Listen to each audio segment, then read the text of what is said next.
welcome back to 60 Miles from Anywhere.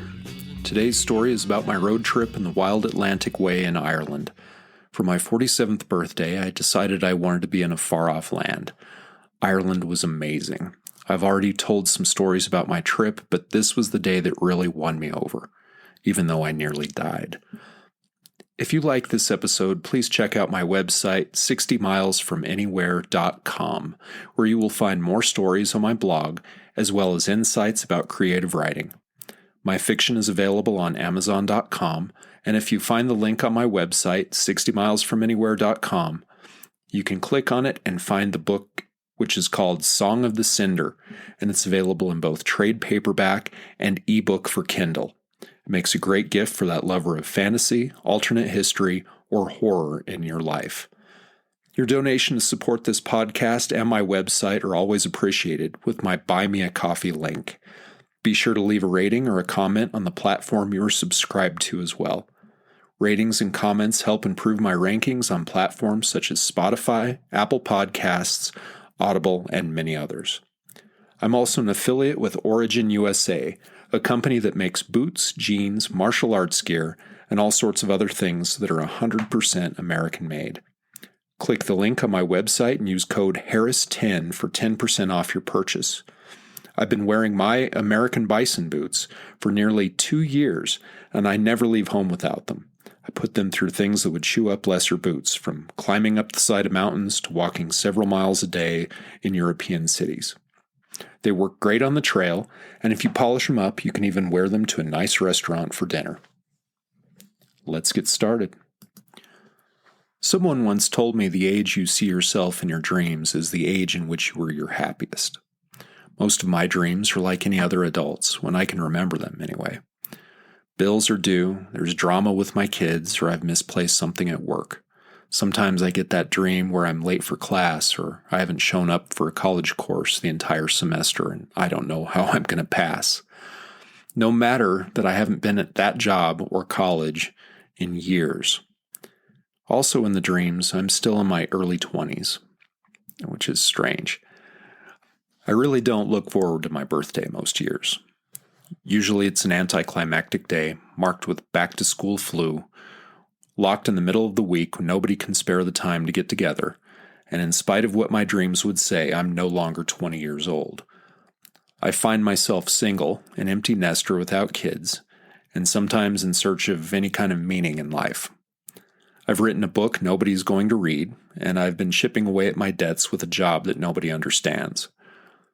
This year, my ex-wife filed her taxes claiming our son, and as a result, my return was delayed indefinitely. To make matters worse, the blood-sucking lawyers were reminding me I needed to pay my retainer, even though they hadn't touched my case in months. To rub more salt in the wounds, my airline app notified me that I still had future flight credits that were about to expire. Leftovers from a trip I was supposed to take 2 years ago with my girlfriend to Scotland. But that was before the pandemic. Since then, she's gone, and layoffs ended my job of 20 years. I moved back to the mountains of Colorado, doing repairs on my grandparents' empty old house, and freelance writing to pay the bills. Sometimes I feel like I'm just struggling to keep my head above water. I'm in therapy because I take my mental health seriously. Too many people in my situation have lost that battle, and I don't intend to go down without a fight. I talked with my therapist about my struggles and how I feel like the whole thing is just pointless sometimes. Like the life I want doesn't seem like it was ever meant for me. I talked about how I felt stuck. Then I told her about my flight credits. She reminded me that I'm the kind of person who needs goals, and sometimes it's not about what I should be doing, but what I need to do to feed my soul. So I went home and I checked the price of flights online. Since COVID, airfare had been a lot higher than it was just a few years ago, and my credits would only cover a partial ticket to most places. But then I saw it on the map. Ireland. Ireland is one of those places I've been wanting to go as long as I can remember. And I had almost just enough in credits to get that round-trip ticket. This fall I was going to be turning 47. I could think of nothing more depressing than another birthday spent alone in North Park. Like every other year, it falls on the weekend of county fair. My options were limited to go up to the fairgrounds to see whatever arts and crafts people had out. Bunny rabbits, sheep, cows with their coats brushed out and tails fluffed up into big puffballs, fighting the urge to sneeze my guts out for the week. I could hang out with my mom and dad, eating pie and ice cream. I could sit and stare across the room, screaming in my mind from the madness of being stuck someplace for another revolution around the sun. At least the forests weren't on fire this year. Or I could do something else. I decided to treat myself to an adventure. I bought the ticket, and I decided to let the rest fall into place. I was going to Ireland. I planned the trip with a very loose itinerary. 2 nights in a hostel and Temple Bar would let me check the boxes for Dublin. The Jameson's Distillery Tour, the perfect pint of Guinness, seeing the Book of Kells. Then a train ride would take me to Galway and an Airbnb for 6 nights, then back to Dublin, then home again. It was after leaving Dublin that I began to see Ireland for something completely different. On September 10th, 2022, I found myself on the road from Kinvara to Sligo, following the N67. It was my 4th day in Ireland, and I was driving a rented car along the Wild Atlantic Way. The Irish countryside, especially along the Wild Atlantic Way, is about as different from the city as you can get. Whereas Dublin is loud and dirty, bustling with bar-hopping tourists, the countryside is quiet. The stone and concrete and glass of the city is replaced with winding roads, flanked by hedgerows of dry rock fences and brambles. Cattle graze in lush green fields, and in most places I've been within sight of either the North Atlantic or an ancient geological site known as the Burren. I hit the road early, eager to put some distance between myself and home base. Finally getting used to the right-hand drive and narrow roads, I learned in my trips around the Burren that drifting too close to the edge made blackberry jam on the side of my car. I was glad I opted for the extra insurance at the rental place. Yesterday had taken me as far south as the cliffs of Moher. At a place in Fenor called O'Donoghue's Pub, I sat alone with my notebook, looking out the window towards the sea, watching the intermittent rains that blew in against the rocky coastline over my piping hot bowl of seafood chowder. At Glendalough Woolen Mills, I bought a wool cardigan to keep me warm, writing in my cold Colorado office. The sweater was perfect for the ever-shifting Irish weather of sun and rain. The cliffs of Moher rose hundreds of feet above the ocean with those raw striations of limestone and sediment which had been pushed up from the ocean floor eons ago. Just at the edge of the horizon rose the Aran Islands, with noisy seabirds circling between. Tourists snapped pictures of each other standing at the crest of the cliffs in sweaters of their own. Today, the day of my 47th birthday, I decided to drive north. My method of exploration is simple. Pick a destination and head in that direction. Stop and look at whatever you want along the way, on nobody else's schedule but your own. The place names on signs have a cadence to them, and you hear it in the way the Irish people speak. Not unlike spoken Irish, which reminds me of the delicate sound made when walking through tall grass. I stopped at a filling station for fuel and purchased a breakfast roll, one of Ireland's best-kept culinary secrets. All of the ingredients to the notorious full Irish breakfast are laid out on a long buttered roll. This morning I picked streaky bacon, pork sausage links, grilled mushrooms, and black and white pudding. To wash it all down, I grabbed a delicious half-liter of Irish milk in a plastic jug. I had been waking up in the morning with a hot cup of Barry's tea with 3 sugars and a splash of milk, compliments of my Airbnb welcome basket. I'd seen the landscape from the air after crossing the flat gray Atlantic Ocean, flecked with icebergs. The towering clouds that caught the sunlight of the morning had parted, revealing Ireland like a piece of jade that had been shattered and fitted back together. On the ground, the roads followed these ancient lines of hedgerows and coastline, punctuated with ruined cottages and castles, standing out from the green with their signature gray stone walls and ubiquitous fences. I continued north, skirting Galway and up to Sligo. I stopped by at the Carrow Moor megalithic tombs and walked along green hills which held the cairns and dolmens of nameless people who died 1,000 years before the Great Pyramid was even built. It was strange to think that the graves of heroes and warriors of thousands of years long past were now beneath the hooves of grazing nearby sheep. On a hilltop in the distance, I could see the cairn marking Queen Maeve's tomb, overlooking Sligo. Legends say she was laid to rest in full armor with a sword at her side, waiting for the time to awaken and fight her enemies again. Another Irish hero became legend in his own right, was also buried in Sligo.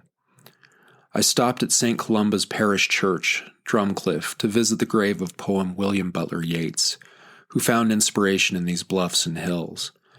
Buried in an unassuming plot covered in a paving rock with simple headstone, I found him by his words, as I always have.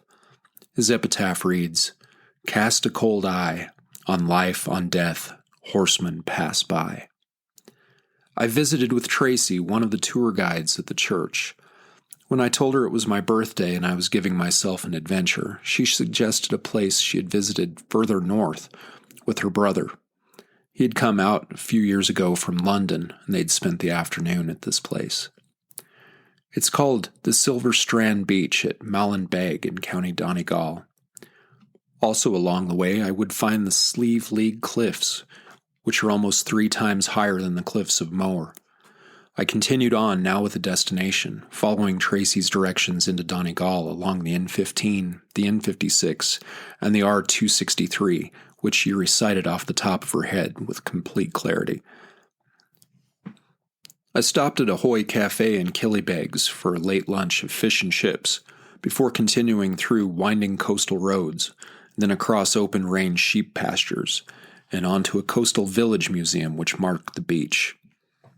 On my 47th birthday, I rolled up my cuffs of my jeans and dipped my feet into the waters of the Atlantic Ocean for the first time. Here the water was as warm as any Pacific Coast beach I've swum. I walked along the beach, watching the waves roll up and back out into sea again, the smell of peat burning from the fires nearby. It was getting late and I decided to head homeward, but not before stopping at Slieve League Cliffs. The sun was nearly set by the time I made the hike near the top. I was 47 years old today, and I knew my legs didn't cooperate like they did half a lifetime ago. So I watched the way the light played on the cliffs instead, mesmerized by the shifts and shadows brought by every passing moment. This was truly where the world fell off. After that was nothing except ocean and sky for thousands of miles. As I hiked, my legs ached and the blisters on my feet throbbed. 2 years of lockdowns have softened me up, and it's hard for my brain to process that I'm no longer as young as I once was, when I could have almost run up the side of this mountain not too long ago. The cliffs were a sheer drop-off just beyond the fence, with nearly 2,000 feet of empty air to the crashing surf below. I also learned about the local fauna, these things called midges. They're tiny little flying insects that look like fruit flies from back home that just buzz harmlessly around my house in the summertime.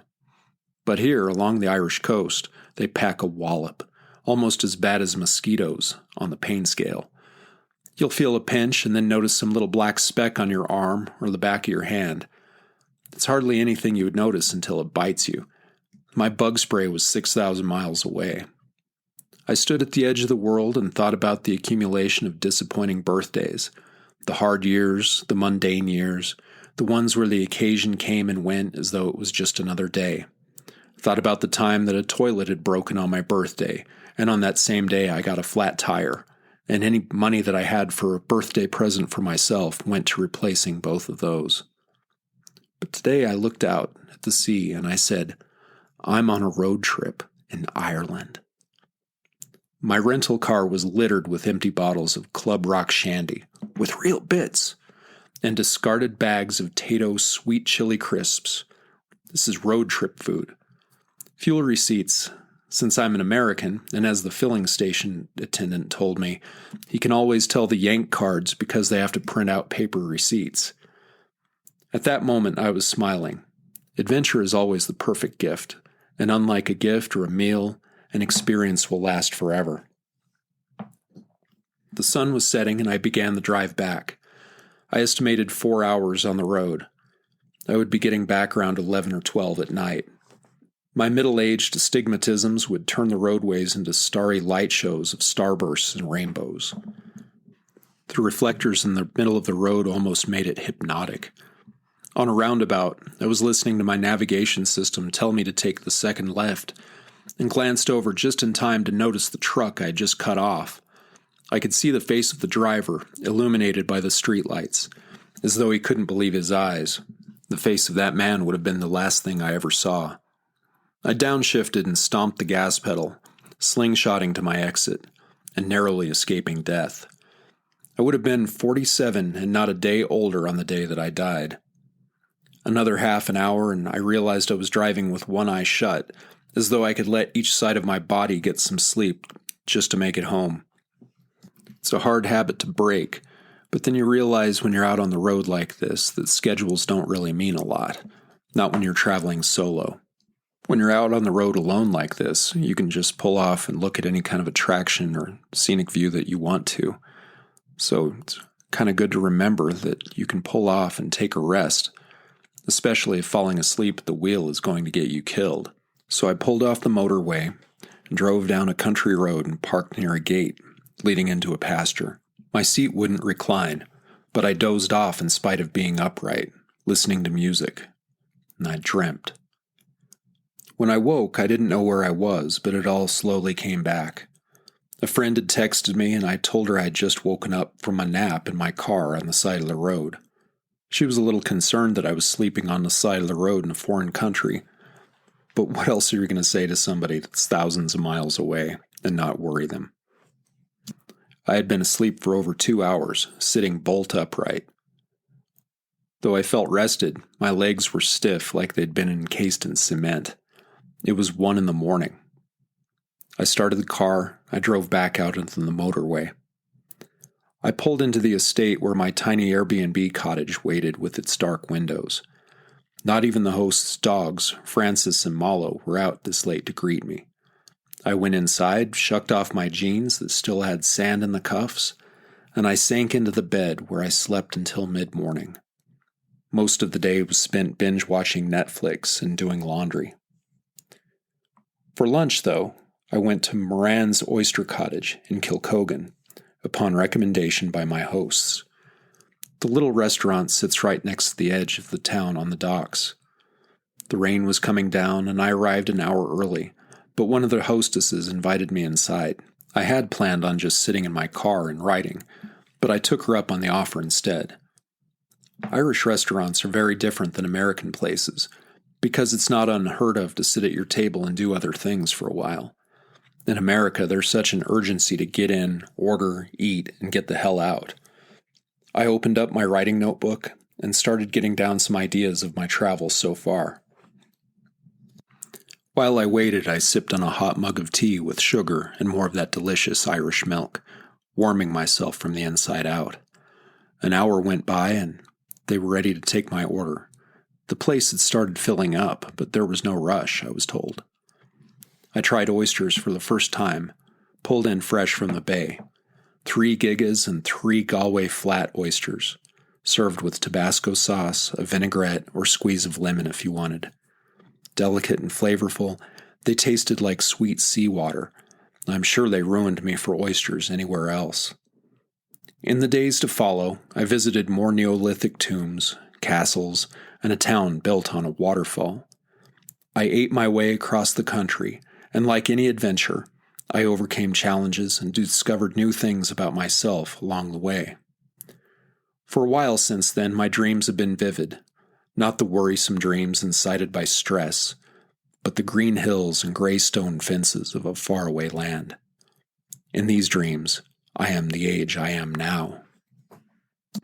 I hope you've enjoyed this episode. It's been a lot of fun to write and talk about my experiences, my travels along the Wild Atlantic Way.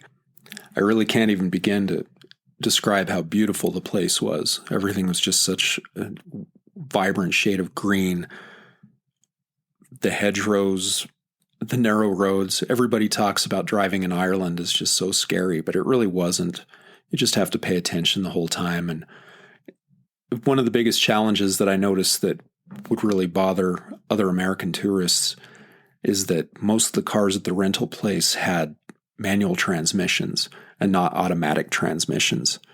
So a few days later, when I dropped off the car, there was a couple there from the US, and they were renting a car, and they had to wait another couple hours because they only had manual transmissions. And the next automatic that was available was not even due yet until later in the afternoon. So it was kind of good that I grew up where I did, and I was made to learn on an automatic and a manual transmission. And I got to say, it was a lot of fun to drive a manual again. And those narrow little roads, you kind of feel like you're in those car commercials where they're just zooming up and down the country roads. A few years before, I went to the UK, and I took mass transportation the entire time. I rode coaches, I rode the underground, I took a bus, trains, and all these other things that, I didn't have to get a car. And to be honest, that was the biggest challenge of this whole trip, was thinking I'm going to get in a car and drive in a different country on the other side of the road. And it was confusing at first. The first hour, I would say, of being out on the road was like white knuckle. And there were a couple of times, if I got really tired, I would get confused and realize when I pulled into a city or a little village or something that I needed to be on the left side of the road, not the right side of the road. I got honked at and got lights flashed at me a couple of times. But, it's just one of those kind of things. It's just pushing yourself out of your comfort zones and experiencing new things and, knowing what your boundaries are and how far you can go past them. Renting a car was not that hectic. I know a lot of people, and I myself looked it up online, like trying to hear other people's stories and experiences about driving in Ireland because I had no alternative. I was kind of out in the sticks, and they said that mass transit was not reliable at that time. I guess they had a lot of refugees from Ukraine that were staying abroad, and they would just fill up buses and trains because they got sick of being out in the country and they wanted to go back to the cities and hang out and go to pubs or whatever. And so they said, you might miss a train or you might miss a bus because it's full and you're going to have to wait a couple hours. And that was just not something that I wanted to deal with. So I bit the bullet. I rented a car and I decided to just drive. And it was kind of nice because it gave me this freedom that I would never have experienced. And it's not like driving in the US because it's more like driving when I learned how to drive out in North Park, out where I'm from.